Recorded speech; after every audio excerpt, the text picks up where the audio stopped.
We're in a series right now that is called The Road Back to You. And we started it 5 weeks ago. 5 weeks ago, and it's actually from a book called The Road Back to You. And we have those books out there in our fellowship area in case you want to dig deeper on this. And The Road Back to You is by Enneagram and Suzanne Stabile, and it's a book about 9 different personality types. 9 different personality types, and we've gone through 5 weeks. So we started off with the reformer, who's a perfectionist, and then we worked to the helper, and then we talked about the achiever, and then we talked about the individualist, and then we talked about the investigator last week. And what we're doing is we're talking about these characters in light of the personality types they have and how understanding ourselves better can help us in our relationship with God better. And then taking that and relating it to a biblical character.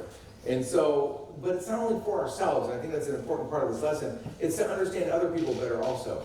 Right? It's to understand your loved ones better. It's to understand the people that you walk with better, to understand your friends better. And it helps. So I invite you to not only take in yours, but to go back and listen to the different messages on the different personality types. So if you live with a 9, or you know a 7, or you work next to a 5, or whatever happens, you can say, oh, I know why you're acting like that right now. Or at least I have a better understanding and how it's going to walk through. And so what we always start with is we start with kind of a couple ways to know if you're a number 6. But we always ask first, by show of hands out there, how many of you have tested or know pretty sure that you're a number 6? How many out there? Okay, 1, 2, 3, 4, 5, 6, 7. Okay, you guys didn't raise your hand too high because you don't want to commit to it. Okay, that's really good. Okay, that's called fear. We're going to talk about that too. And so that means you don't trust me though. So that's a different deal. Okay, so we have that now. Here's the interesting thing. It's really kind of thought that 6s make up the most of the personality types. So the most people fall into the 6 category. And so it's really interesting that way. But what we do is we give you 5 ways to know if you're number 6. So that way if you haven't taken the test, then you can figure it out. If you do want to take the test, download the Bible app. On the Bible app, we have an event called the Neighborhood Church. On the bottom of the event, we have a fast and free test. Fast and free, 37 questions. You can do that right now on your smartphone. That's great. So what we're going to do is we're going to kick into 5 ways that you might be a number 6 who is known as the Loyalist. So here we go. You might be a number 6 if you heard when you were a child, don't swim for 30 minutes after eating, and thought, great rule, Mom and Dad, and you meant it. Okay, this is also don't run with scissors because you'll poke out an eye, and you're like, another great one, Mom and Dad. That's an awesome rule. See, fears are governed, one, by rule and order, but also fears, they're governed by fear. They're governed by this perceived reality of things that could happen. And so eating, food and then not being able to float right, and then sinking to the bottom of the pool and not being... That's a legit fear for a 6, right? So if you have that and you heard that and you're like, I love these rules, you might be a 6. Here's the next one. If you have a secret underground base, I know you like to call it a lair, but that is prepared for 2 years of nuclear fallout, you might be a number 6. Again, working to this identity that things in the future might scare us or harm us, we have to prepare now. I do think there's a difference between thinking it's cool and having one, though. Because I'm sure if I asked how many people think it's cool that you could have an underground base or lair, you would be like, yeah, I'm kind of in. Like, how many of you have watched the shows where people make those? If you watch the shows where people make those, you're on the path to a number 6. You're on the path, okay? Let's just start to break down. If you have one, I know you're not going to raise your hand because we're all going to come to your house if something happens, but if you have one, but seriously, raise your hand. Okay, that's good. Okay, so we got, I saw a couple hands go, but I'm not going to say where because that way I'll make it there and we'll all be good. So, okay. No, just kidding. That's not true. I'd want everyone to go. I'd call you all, send out an email. That'd be great. Okay, so here's what's happening. If you have that or desire that, then you're number 6. This makes you number 6. If you have that or have plans for it or and secretly have that folder that has plans for it and not telling anyone, you're number 6. Okay, here's the next one. If your favorite book in the Bible is Revelation because it talks about the apocalypse. All right, so if you go to all the different books of the Bible and you're like, Genesis, creation, I'm out. Not really my bag. Gospels, love Jesus, but really it's just 4 stories about the same guy. I'm out. You get me into Revelation. Wow! You got horsemen, you got dragons, you got pits, you got thousands of years, like fire and brimstone. Then you got this whole heavenly light and glory and everything else. Oh! Right? If that is how you describe the Bible to someone, you're a number 6. Right? Just straight up number. Do we have anyone whose favorite book is Revelation? We have, okay, a couple people out there. That's great. Okay. Revelation is a fantastic study. We've done a study on it before in the church. Okay, before you put up this next slide, okay, your spirit animal. Your spirit animal. Your spirit, I just want you to show the picture. Don't put up the slide, okay? If your spirit animal is this, C3PO. How many of you is your spirit animal C3PO? Okay? I want you to think about this. People are like, no, I don't get it. Is it really an animal? We're not going to talk about that, okay? If we're going to talk about it, if it's an animal or not, I'm not going there. I just meant like this person resembles who you would mostly relate to if you picked a character from the movie Star Wars, okay? And you wonder why. And I thought, it's not good for people who don't really know Star Wars and things like that. So I'm going to give you 30 seconds of comments from C-3PO, just so you can understand the life of a number 6. Turn it up. We'll be destroyed for sure. This is madness. We're doomed. R2-D2, where are you? At last. Where have you been?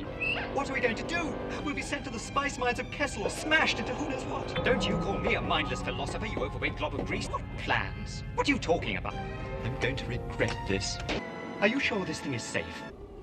How did we get into this mess? We seem to be made to suffer. It's our lot in life.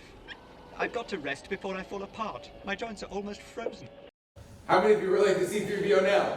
How many of you relate there a little bit? You guys hear it? Okay, if you live with someone who is constantly in that vein, right, they might be a number 6, right? If you speak that or mutter under your breath, you're just a hidden number 6, okay? So, these are number 6s. We've got one more, and here it is. Is there one more? Yes. Okay, here we go. If you ever have used the phrase, I'm going to play devil's advocate.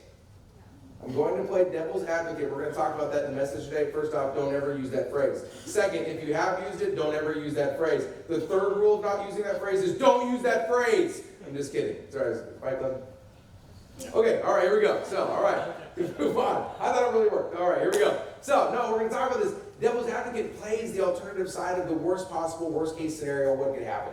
Right? And I'm just going to enter into that side. We're going to talk about it in the message, but no one wants to play the devil's advocate. I don't know where that phrase came from. I got to do like a history of it, but we don't want to play that phrase, right? It's not something we do as Christians, right? So, but the hard part is that an unhealthy number 6 is going to use that phrase to talk about all the bad things that could happen, right? And kind of put those into reality. So now hearing all those that happens, how many of you think you might be a number 6 now? We have a couple more out there? We got a couple more? Okay, we got a couple more out there. This is good. All right. So, what I want to do is I want to take in the reality of talking about number 6s from a healthy standpoint and an unhealthy standpoint, and then working that into a biblical character. So, here is a healthy number 6.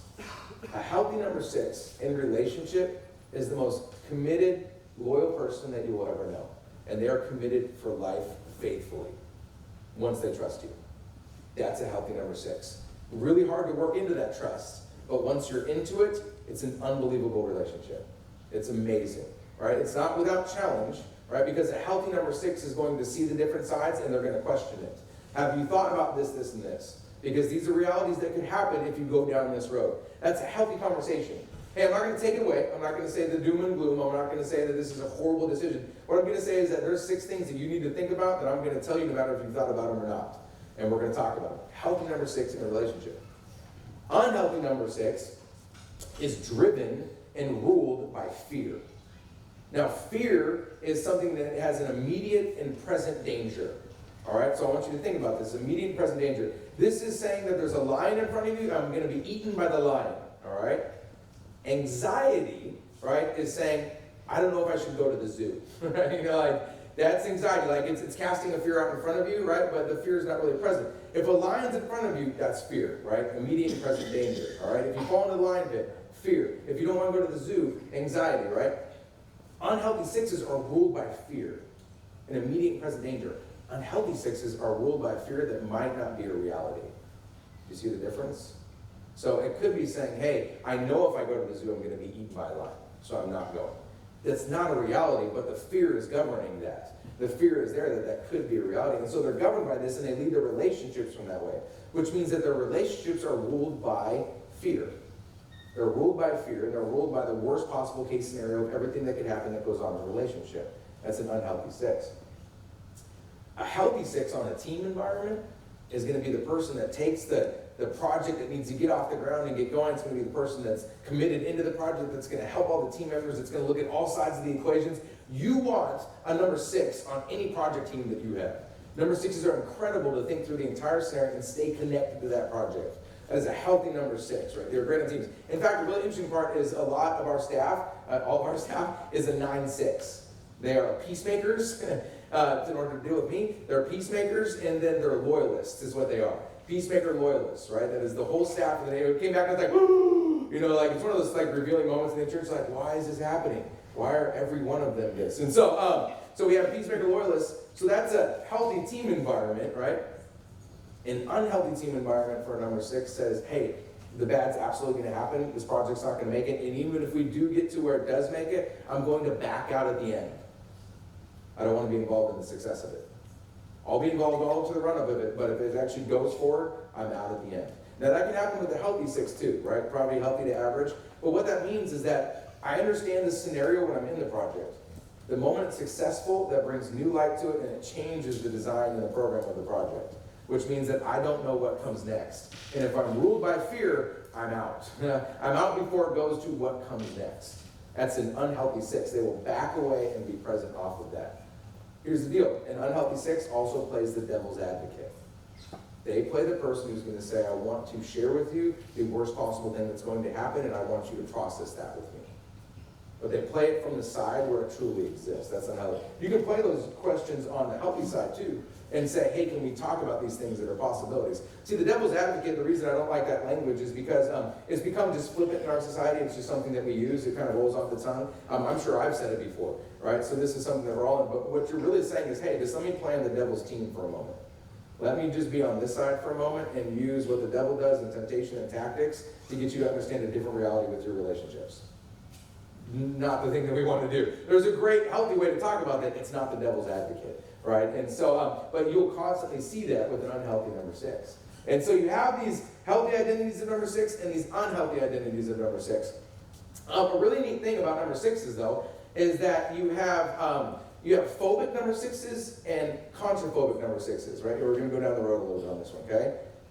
Phobic number 6s see fear, but they don't embrace that fear. They just live in the state of fear, but they stay away from it. They're phobic of that, right? They stay away from the fear.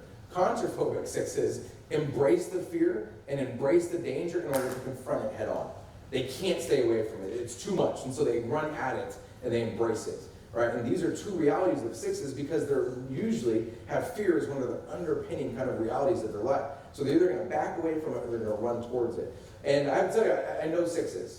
I know 6s in the staff, and I know 6s in our life, and they're incredible, hardworking, committed people. And I got to see a 6 in action.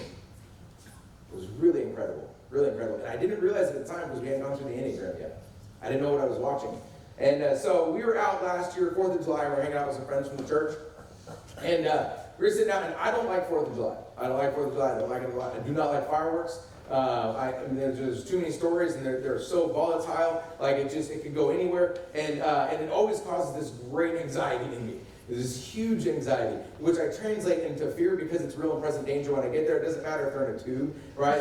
Right, the tube can point anywhere. And bottle rockets, like who wants it? Have you heard of a bottle rocket fight? Like pointing them at each other and running. What? Like I'm out, right? So we had gone through, we were hanging out, we'd eaten dinner, and there was about 4 or 5 families gathered there, and we had about 8, 10 kids out there, and we'd set up all the long chairs on the driveway, and we'd gone out way out into the street. In fact, there was a point where they were lighting stuff, and I went out to like the middle of like the 4 streets deal, like 3 miles away, where you couldn't even see it because mine weren't high enough, because I didn't pay enough money to get them high enough so people could see them. And so, but I went way far away. And so I was over there, and so we're lighting some, and I always embrace that. So I'm not a 6, I'm a 7, but I go towards it. So I'm always the one that goes out and lights them because I don't want to be away from them. I don't want to let it happen to me. If I'm going to do it, then I'm going to cause it. So it's going to be great. So I get out there and we light one, and it's one of those 6 tube ones. So it has like 3x3 pattern on it, and there's 6 tube. Right? Oh my gosh, kids are loving it. It's great. There's a really long fuse, and so we light it. And we light it and it goes out and it's out in front. And we all walk back and we're sitting back in the long chairs. This has been great so far. Kids are loving it. And they have like the little pop things that they're throwing down. And the first one goes, and it kinks out right when it goes out. It goes right, and it knocks over the other 5, pointing right at everybody. And I'm like, whoa! And I'm like, everything, I'm like, it's happening! No! So my first instinct is to run hide. No kids, nothing. I don't care who's there. Like every pastoral identity left me. I had built this scenario in my head for 5 years, and it's happening. So I'm like, oh, and I'm imagining this is like a war environment. Oh, right? I'm jumping over lawn chairs, like I'm hiding, and here comes one of the parents, Mike Dennis, gets up, he goes, boom, ah! And he just stands out in front of it, like he's going to take everyone to the chest. And I'm like, what's that? It was like, oh, he's doing the dad saving thing. And I'm like, here I am peeking out behind like a lawn chair, right? Kids are like, kids, run! Run now! And they're like, why, Dad? And like turning around, it's horrible. And he's out there and he's doing like this wavy arm thing, like you see at the gas stations, right? Like he's going to hit like it was a Neo moment. Except he wasn't missing them, he was like catching them and going, no! Like this, and it was crazy. And so he ran a classic 6 move. Like he was the contraphobic, like, no, I'm not going to stand back here. I am totally in on this, right? And he went up. And the whole time it was really weird because he just kept on looking at me. And here's the issue. I am so guilty as like a human being. Like I still have like issues from that night that I didn't go out. Like, I don't know if it's anyone else that was out there. I haven't talked to any other people that are out there, but I still have issues that I did not like run out and try to stop it, and I just jumped behind the chair. Because in my scenario, like I always can get out there and like save someone or go out and do that. Yeah, round 1, that's a loss. I'm like, I did not win. Like, not going to happen. So now I just need to know that I need to have Mike with me wherever I go. It should be fun. Give it up for Mike Dennis. And I have to say that no children are harmed in the making of that illustration for this sermon. Everyone was safe. It was good. So what we're going to do now is we're going to talk through a Bible character relating to number 6 and talk about how they talked with Jesus and what Jesus shared with them. So we're going to be in John chapter 20. So if you open your Bibles, John chapter 20 is one of the Gospels. It tells the good news, the story of Jesus Christ from birth all the way to resurrection and ascension. And John has a very big theme of light and darkness, right, to kind of carry those two things through. And so you can also see a theme of fear and peace in John, which we're going to be talking about today. And then I'm going to give you where we're at with Jesus and the relationship with the disciples. So Jesus, with the disciples, has been crucified. And he's been resurrected, and he's appeared to Mary Magdalene, and he's also appeared to the disciples in the upper room, which we're going to speak about in a second. But he's appeared there, but Thomas wasn't there. So the character we're talking about today is Thomas. And Thomas said, no, hold on.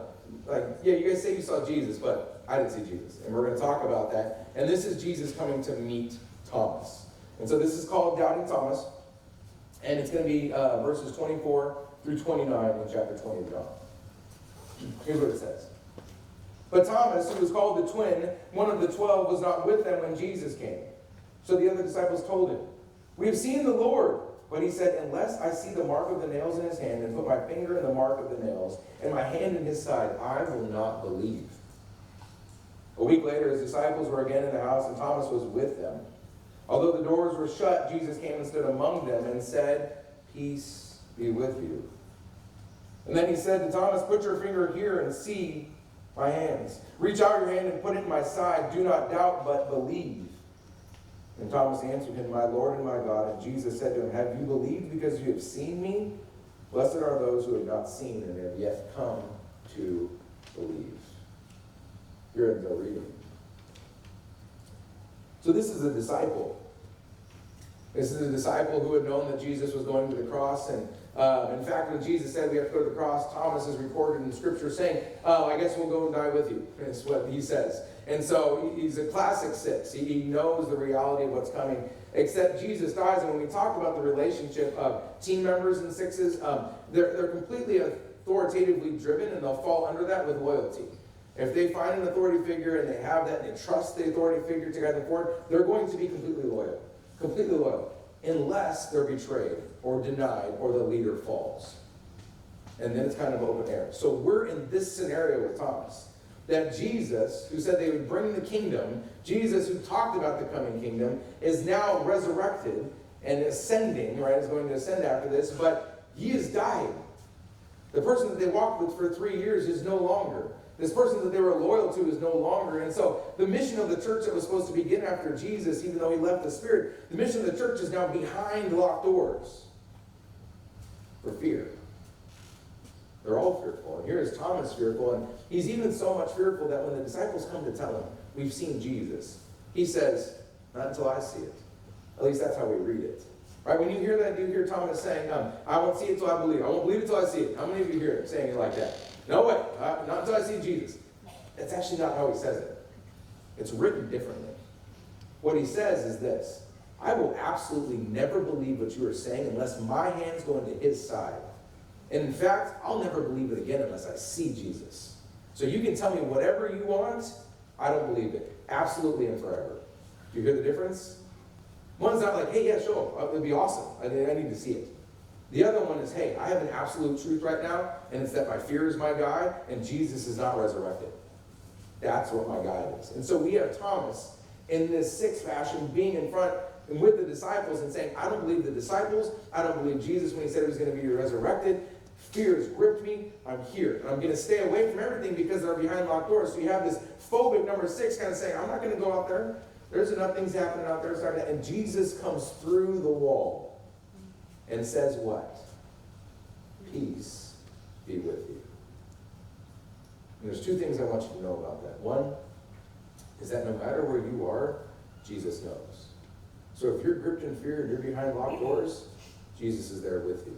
If you've done something wrong and you're behind locked doors, guess where Jesus is? With you. There are no walls or doors that are going to contain Jesus if Jesus is going to come and speak to you in person. If Jesus is going to speak to you, Jesus will speak to you. And so we see that with Thomas. And now he's gathered with the disciples.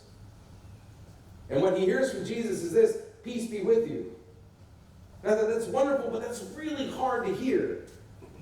For anyone who's gripped in fear, me walking in even as pastor saying, I hope you have peace. Thanks, Pastor Joe. Give me some concrete things to do. It doesn't work in that way. It doesn't work because we are trying to handle our own peace. That's the biggest issue of what we try to do in life right now. I believe that we all have fear. We all have stress. We all have anxiety in our life.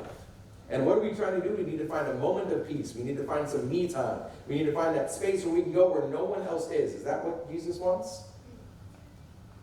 And how many of us look for that? How many of us look for that often? That place of peace. That's not what Jesus is talking about. I want you to turn back a little bit. This is what he says. This comes right before this in chapter 20. As he's talking to the disciples. He's getting to the disciples, and it's in verse 19, and it says, when it was evening on that day, the first day of the week, the doors of the house where the disciples had met were locked for what? Fear of the Jews. And Jesus came and stood among them and said to them, peace be with you. And after he said this, he showed them his hands and his side. Then the disciples rejoiced when they saw the Lord. And Jesus said to them again, peace be with you. As the Father sends me, so I send you. Now listen to this. This is Jesus talking to the disciples in chapter 14 about him not being present with them anymore. In a little while you will no longer see me, but I will not leave you orphaned, is what Jesus says. And then this happens in verse 27. Jesus says this to the same disciples. I have said to you, peace I leave with you, my peace I give to you. I do not give to you as the world gives. Do not let your hearts be troubled, and do not let them be afraid or in fear. Did you hear the difference? How many times have we sought our own peace? And it's seeking your own peace, but in any way that comes seeking a relationship with Jesus Christ. What Christ says to the disciples is this: you're going to seek earthly things to handle your stress, your anxiety, your fear, and your brokenness. But I tell you, when I'm no longer with you, I am leaving you the one thing that can handle that. It is the Spirit of God. The same Spirit I was baptized with, and that Spirit will speak peace into your life. And it is not a peace that you will ever get from this world. And yet, what do we look for? Peace from this world. What Christ says is seek first the kingdom of heaven and his righteousness, and then all things will be added. So are you seeking peace, or are you seeking Christ Jesus and the kingdom of heaven? What Christ is speaking to Thomas is saying, you don't need to see this. What you needed was me. Thomas says, my Lord and my Savior. That's the reality that we're looking for. We're looking for the kingdom of heaven. But we're trying to find it here on earth. It doesn't mean that all the fear and anxiety will be removed. It doesn't mean that. It means that Jesus will be present with us in the midst of that, speaking the peace of a kingdom to come where it won't matter anymore, but says, hey, you're here for a purpose, and the purpose is not behind locked doors. Even so, your purpose is not to stay within the church. Hear that? We're behind doors right now. We specifically don't lock them because the Bible says don't lock doors, right? Like, it's great. No. But we are here in the church right now, behind these doors, and Christ says, hold on. If I have to come here to meet you, you can't go out and meet others. The mission of the church is to release that and have a piece of Christ on your heart that sends us. And did you hear him? As the Father has sent me, so I send you. In the same word where he speaks, peace. Maybe our peace is only in being sent and not just staying. And how many of you are willing to be sent to find that peace? It is so different. And I want you to hear this, as what I think Thomas needed to hear that day and what we all need to hear. This comes from 1 John chapter 4.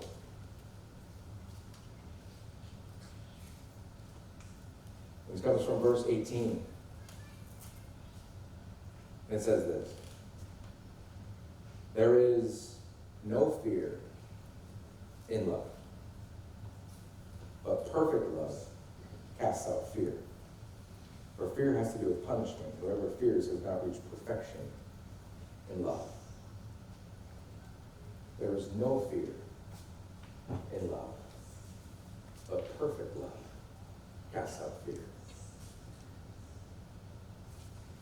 The only one who loves us perfectly is Jesus Christ.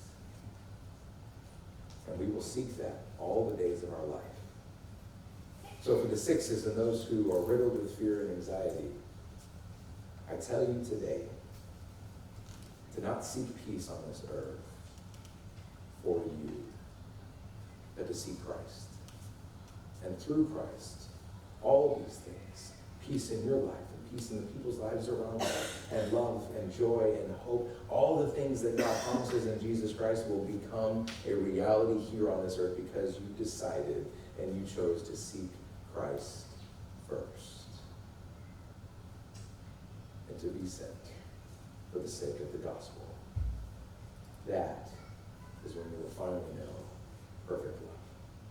And all God's people said, amen. Let's pray. Heavenly gracious Father, we're before you today, knowing what you have done for us, knowing perfect love. And Lord, maybe it is that we must confess and ask for forgiveness that we have tried to seek this peace on our own for so long. Every day it's become what we desire, is just peace, just calm, just comfort.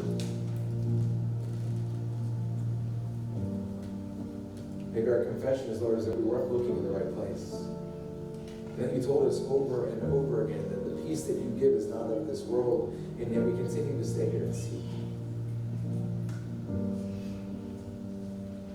Maybe it's that we need you in front of us, whispering again that I love you, I will never leave you, and my love is perfected in you. And Lord, if it is that we need to be sent outside of these walls to understand that peace, then remove our fear. If we lay it at your feet, then we can do nothing else with it but give it to you. Take it from us. We no longer want it. If it is something that you say is yours, and that you'll exchange it for peace and for love and for grace and for truth, for justice and mercy and compassion, then take our fear. Lord, it is my hope that we can give this to you willingly, faithfully, and that we can live our lives for the sake of the kingdom from this day forward. It's in these things that we pray in your holy and precious name. And all God's people said, amen.